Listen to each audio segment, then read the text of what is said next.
人敢是你杀的？到底是啥人杀的？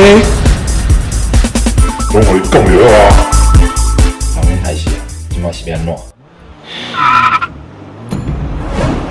现在大家都在撞车，怎么办啊？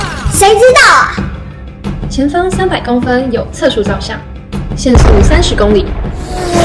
导游系统是坏掉了吗？啊，酱油？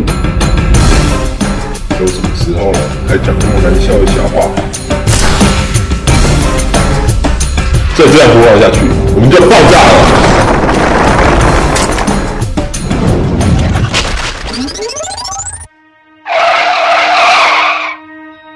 你哪部戏？